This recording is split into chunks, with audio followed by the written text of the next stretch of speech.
People remember me strangely.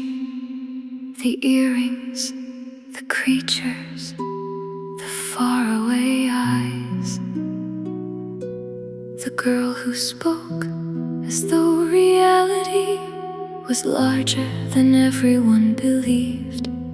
They called me odd, dreamy, loony, as though names could make a person smaller, as though laughter could turn wonder into weakness. But I was never lost.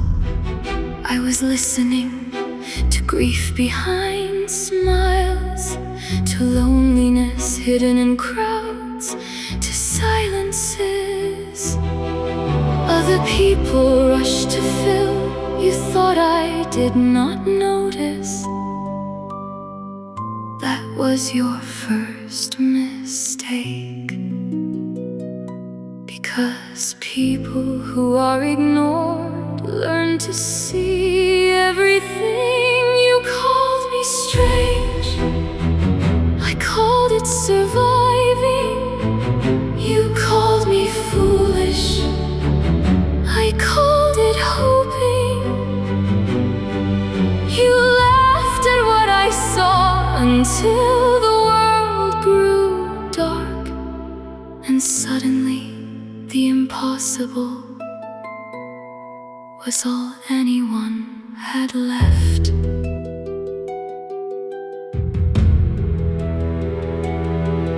I remember my mother not perfectly.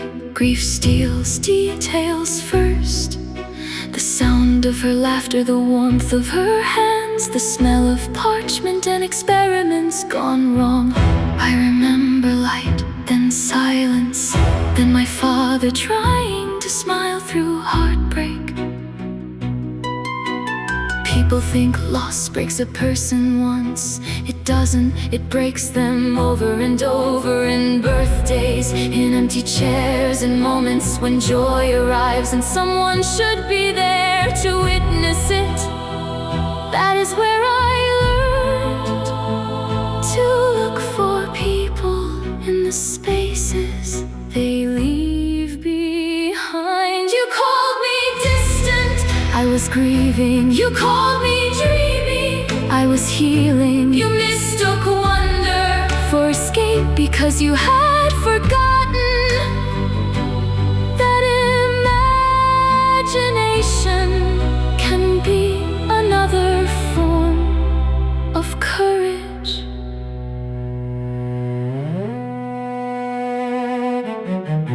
At Hogwarts they stole my things, books, shoes, notes, little pieces of ordinary life.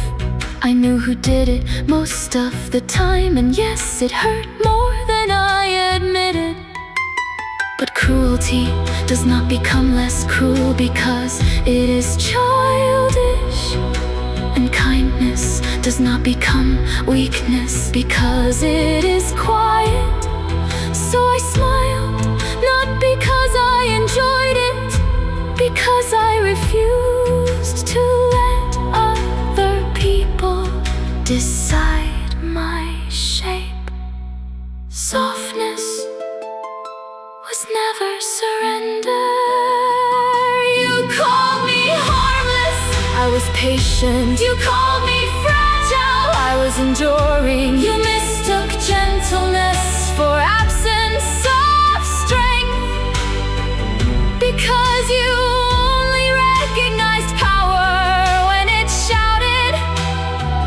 But moonlight changes oceans without making a sound. Then came war, and suddenly everyone believed in frightening things. Disappearances, dark marks, whispers in hallways, names spoken like prayers. Funny, nobody called me foolish when fear taught them the world was larger than they wanted. They needed hope, they needed faith, they needed someone willing to walk forward. Without certainty, I knew how I had spent my whole life.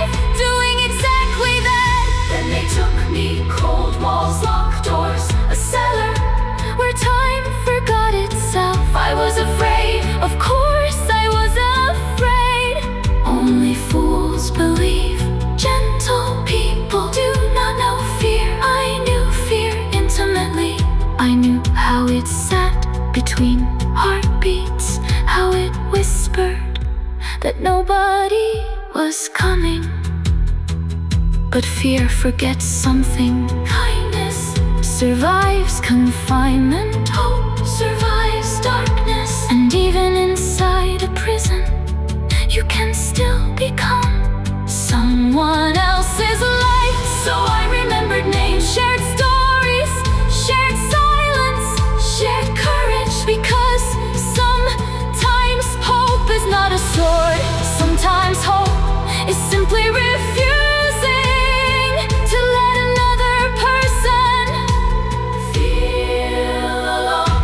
You called me strange, I became witness. You called me weak, I became shelter. Called me loony, until the world broke apart and needed people who could still believe in tomorrow. I was Luna Lovegood, daughter of wonder, child of grief, friend of the forgotten girl with bare feet and a spine forged from silver light.